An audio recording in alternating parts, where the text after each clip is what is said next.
Good evening all. Mid cap ഡോക്ടറിൻ്റെ post market pre മാർക്കറ്റിലെ എല്ലാവർക്കും സ്വാഗതം. താമസിച്ചു എനിക്കറിയാം. ഈ ആഴ്ച രാത്രിയിലെ എനിക്ക് വീഡിയോ ലോഡ് ചെയ്യാൻ പറ്റത്തുള്ളൂ, കാരണം എനിക്ക് ഡ്യൂട്ടിയുടെ തിരക്കുള്ളതുകൊണ്ട് രാത്രിയിൽ മാത്രമേ ചെയ്യാൻ പറ്റത്തുള്ളൂ. അപ്പോൾ രാവിലത്തേക്ക് നിങ്ങൾക്ക് ഇത് കിട്ടും. ഓക്കെ, അപ്പം ക്ഷമിക്കുക സദ്യം. അപ്പോൾ നമുക്ക് ഇന്നത്തെ മാർക്കറ്റിലോട്ട് വരാം. ഒത്തിരി 2-3 പ്രൈസ് ആക്ഷൻസ് പറയാനുണ്ട്. അതായത് മാർക്കറ്റ് ഇന്ന് ഓപ്പൺ ചെയ്തത് എന്താണ്? ഒരു ഗ്യാപ്പ് ഡൗണിലാണ് മാർക്കറ്റ് ഓപ്പൺ ചെയ്തത്. ഇതാണ് ഇന്നത്തെ ഈ ക്യാൻഡിൽ, ഇതാണ് ഇന്നത്തെ ക്യാൻഡിൽ. ഓക്കെ,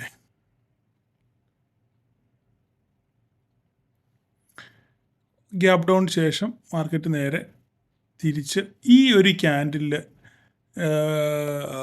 കുറച്ച് പേര് പ്രോഫിറ്റ് ബുക്ക് ചെയ്തു ഈ ഒരു പച്ച ക്യാൻഡിൽ. കാരണം ന്യായം ബുക്ക് ചെയ്യാൻ പറ്റിയവർക്ക് ഇവിടെ ന്യായം ബുക്ക് ചെയ്യുന്നത്. കാരണം പലരും എനിക്ക് സ്ക്രീൻഷോട്ട് അയച്ചു തന്നു. കാരണം ഈ വന്ന് സപ്പോർട്ട് എടുത്ത് ഈ റിവേഴ്സൽ കണ്ടപ്പോൾ നമ്മുടെ ഓൾമോസ്റ്റ് നമ്മുടെ സപ്പോർട്ട് ലൈനിലെത്തി അവിടെ എത്തിയപ്പോൾ ആൾക്കാർ ഇവിടെ കുറച്ച് പേര് ന്യായം ബുക്ക് ചെയ്യുന്ന കുറച്ച് ആൾക്കാർ ഇവിടെ ഒരു ട്രേഡ് എടുത്ത് ഈ ഗ്രീനിൽ തന്നെ അവർക്ക് ഒരു 10 പോയിന്റ് കിട്ടിയപ്പോൾ അവർ ഇറങ്ങി.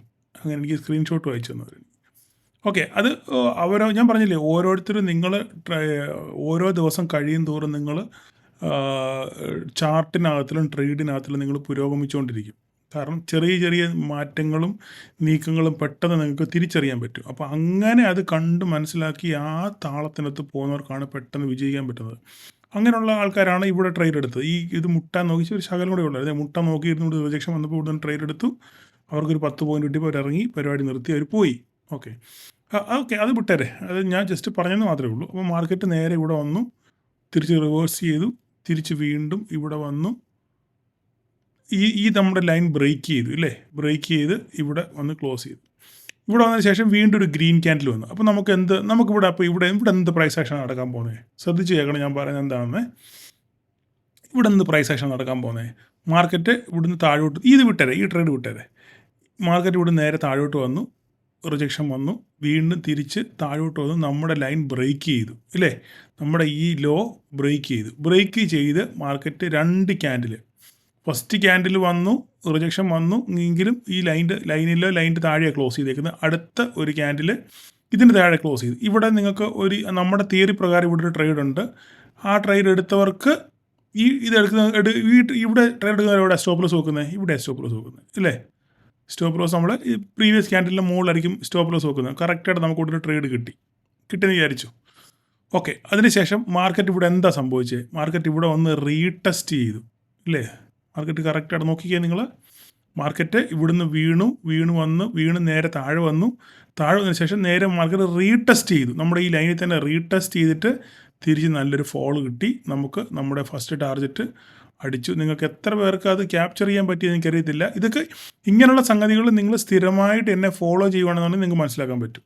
സ്ഥിരമായിട്ട് എന്നെ നിങ്ങൾ ഫോളോ ചെയ്യുന്നവരാണെന്നുണ്ടെങ്കിൽ നിങ്ങൾക്ക് ഈ പാറ്റേൺസ് ഒക്കെ പെട്ടെന്ന് മനസ്സിലാകും. അപ്പോൾ ഞാൻ ഓരോ ദിവസവും ഓരോരോ കാര്യങ്ങൾ ഇങ്ങനെ പറയും. അപ്പോൾ നിങ്ങളുടെ മനസ്സിൽ അത് പതിഞ്ഞിരിക്കുകയാണെന്നുണ്ടെങ്കിൽ നിങ്ങൾക്ക് വേറൊരു ദിവസം നിങ്ങൾ ട്രേഡ് ചെയ്യുമ്പോൾ നിങ്ങൾക്കത് പ്രാക്ടീസ് ചെയ്യാൻ പറ്റും. അതുകൊണ്ടാണ് ഞാൻ ഈ പറഞ്ഞു തരുന്നത്. ഓക്കെ, അപ്പോൾ ഇവിടെ ഇങ്ങനെ താഴെ വന്നു, റിജക്ഷൻ വന്നു, നേരെ ബ്രേക്ക് ചെയ്ത് താഴെ പോയി വീണ്ടും റീടെസ്റ്റ് ചെയ്തിട്ട് മാർക്കറ്റ് നേരെ തിരിച്ച് നമ്മുടെ ടാർഗറ്റ് അടിച്ചു ഇല്ലേ. അതിനുശേഷം മാർക്കറ്റ് കൺസോളിഡേഷൻ ആയിരുന്നു. പിന്നെ നമുക്ക് ട്രേഡ് ഇല്ല. ആക്ച്വലി ഇവിടെ എങ്ങും ട്രേഡ് ഇല്ല. കാരണം ഫുൾ കൺസോളിഡേഷൻ ആയിരുന്നു. നമുക്കൊരു മാർക്കറ്റിൻ്റെ ഒരു നോൺ ഡയറക്ഷൻ ആയിരുന്നു മാർക്കറ്റ്.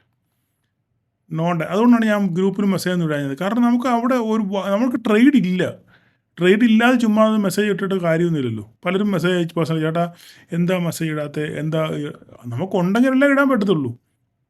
ഒരു ഓപ്പർച്യൂണിറ്റി നമുക്ക് വരും, നമുക്കതൊരു കൺഫർമേഷൻ ഉണ്ടെങ്കിൽ മാത്രമേ നമ്മളൊരു ട്രേഡിനെ പറ്റി ചിന്തിച്ചിട്ട് കാര്യമുള്ളൂ. ഇല്ലെങ്കിൽ അനങ്ങാതിരിക്കാമെന്ന് മാത്രമേ ഉള്ളൂ. അതും ഒരു ട്രേഡാണ്. അപ്പം അങ്ങനെ നിങ്ങൾ സംയമനം പാലിക്കുക. നമുക്ക് നമുക്ക് ഈ ഒരു ട്രേഡ് മാത്രമേ ഉള്ളായിരുന്നു. ഇവിടെ വന്നു റീടെസ്റ്റ് ചെയ്തു, നേരെ താഴെ വന്നു.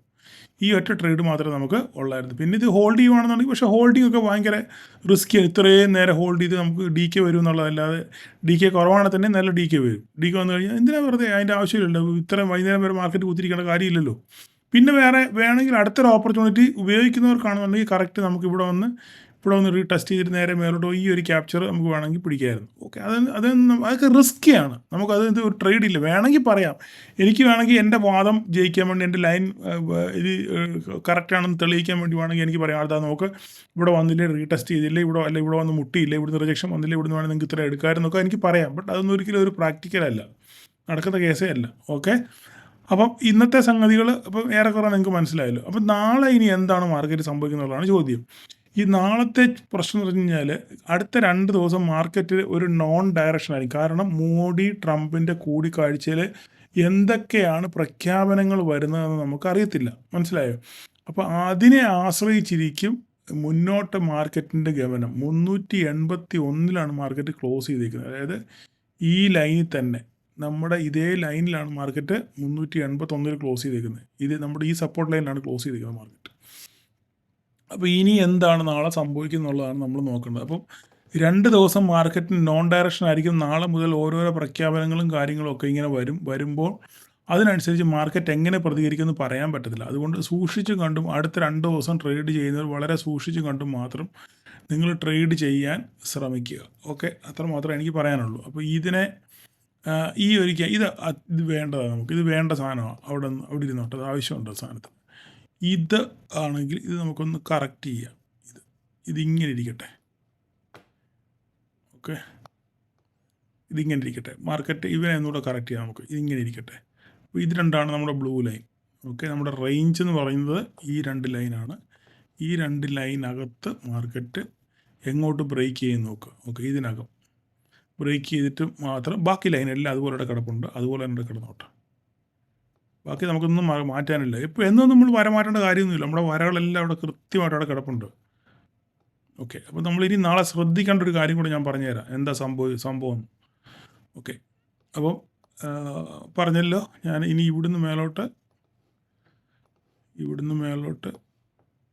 ഇവിടെ ഇത് ബ്രേക്ക്, ഒരു കൺഫർമേഷൻ, നമുക്കൊരു ബുള്ളിഷ് ട്രെൻഡ് കൺഫർമേഷൻ കിട്ടണമെങ്കിൽ ഈ ലൈൻ ബ്രേക്ക് ചെയ്യണം കേട്ടോ. ഇത് നാളെ ഇന്ന് US മാർക്കറ്റ് പോസിറ്റീവ് ആണെങ്കിൽ നാളെ ഒരു ഗ്യാപ്പ് അപ്പ് ആയിരിക്കും. ഗ്യാപ്പ് അപ്പ് ആണെന്നുണ്ടെങ്കിൽ നമുക്ക് ഒരു കാര്യം ചെയ്യും. നമുക്ക് ഈ ലൈനും കളയാം. ഈ ലൈൻ വേണ്ട, അത് വേണ്ട. ഇത്ര റേഞ്ച് നിന്നോട്ടെ, ഒരു വൈഡ് റേഞ്ച് നിന്നോട്ടെ. 445, 347, 317. ഓക്കെ, ഈ റേഞ്ച് നിന്നോട്ടെ. ഇതിനകത്ത് നമുക്ക് ഇവിടെ എന്താണ് സംഭവിക്കുന്നത് നമുക്ക് നോക്കണം. ഓക്കെ, ഇതൊരു ഇമ്പോർട്ടൻ്റ് സംഭവമാണ്. അതിനുശേഷം ഇവിടുന്ന് ബ്രേക്ക് ചെയ്ത് കഴിഞ്ഞാൽ മാർക്കറ്റ് ഇത്രയും വരെ പോകും മേലോട്ട് 23,583. ബാക്കി ലൈനുകൾ, ഈ ലൈനുകളൊന്നും വേണ്ട. ഈ ലൈനുകളൊന്നും ഇല്ല. ഈ ലൈൻ ഇല്ലാത്ത ലൈനത്. പിന്നെ പ്രധാനപ്പെട്ട ലൈൻ ഇതാണ്. ഓക്കെ,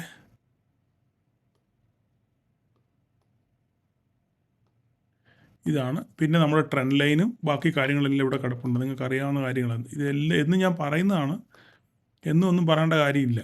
ഓക്കെ, ഈ 3 ലൈനാണ് മോളോട്ട്. ഓക്കെ, അപ്പോൾ ഇതിനകത്ത് ഞാൻ എപ്പോഴും പറഞ്ഞ പോലെ ഇതിനകത്ത് ബ്രേക്ക് ചെയ്തിട്ട് എങ്ങോട്ട് ബ്രേക്ക് ചെയ്ത് നോക്കിയിട്ട് മാത്രം നമുക്ക് ട്രേഡിനെ പറ്റി ചിന്തിക്കുക. പിന്നെ പ്രധാനപ്പെട്ട കാര്യം എന്ന് പറഞ്ഞു കഴിഞ്ഞാൽ നമ്മുടെ ഇമ്പോർട്ടൻറ്റ് സപ്പോർട്ടാണ് 23,000. ഓക്കെ, 23,000 ഞാനൊരു ലൈൻ ഇവിടെ വരച്ചിട്ടേക്കാം. 23,000 വളരെ ഇമ്പോർട്ടൻ്റ് സംഭവമാണ്. സൈക്കോളജിക്കൽ സപ്പോർട്ടാണ്. ഓക്കെ, 23,000 നല്ല കടുപ്പത്തിൽ തന്നെ വരയിട്ടേക്കാം. അപ്പോൾ 23,000 നമ്മളുടെ ലൈൻ. ഇത് കറക്റ്റ് ചെയ്യട്ടെന്ന്.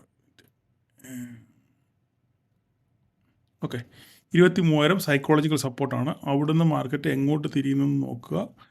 ഇത് വരച്ചിട്ടേക്കാം അവിടെ. ഓക്കെ, അപ്പം മാർക്കറ്റ് ഞാൻ പറഞ്ഞല്ലോ എങ്ങോട്ട് വേണമെങ്കിലും ഒരു വയലൻ്റ് മൂവ് നടത്താനുള്ള സാധ്യതയുണ്ട്. കാരണം പ്രഖ്യാപനങ്ങൾ എങ്ങനെയൊക്കെയാണ് വരുന്നത് അതനുസരിച്ചായിരിക്കും മാർക്കറ്റ് മൂവ് ചെയ്യുന്നത്. അതുകൊണ്ട് നിങ്ങൾ സൂക്ഷിച്ച് കണ്ട് ട്രേഡ് ചെയ്യുക. ഒരു ട്രെൻഡ് കൺഫർമേഷൻ കിട്ടിയെങ്കിൽ മാത്രമേ നിങ്ങൾ ട്രേഡ് ചെയ്യാവൂ. അല്ലാതെ നിങ്ങൾ ദയവ് ചെയ്ത് ട്രേഡ് ചെയ്യാൻ പാടില്ല. ഓക്കെ, നിങ്ങളുടെ പൈസ നിങ്ങളുടെ പോക്കറ്റിൽ നിന്ന് ഇരിക്കട്ടെ. നാളെ നമുക്ക് ട്രേഡ് ചെയ്യാൻ പറ്റും. ഓക്കെ, ഇന്നേ കൊണ്ട് കളഞ്ഞു കഴിഞ്ഞാൽ നാളെ ട്രേഡ് ചെയ്യാൻ പറ്റത്തില്ല. ആ ചിന്ത എപ്പോഴും വേണം. അതുകൊണ്ട് അവനവൻ്റെ പൈസ ആണ് എന്നുള്ളൊരു ബോധ്യം എല്ലാവർക്കും വരണം. ഓക്കെ, അപ്പം കൂടുതലൊന്നും പറയുന്നില്ല. നാളെ എല്ലാവർക്കും പ്രോഫിറ്റബിൾ ഡേ ആശംസിക്കുന്നു. Thank you all.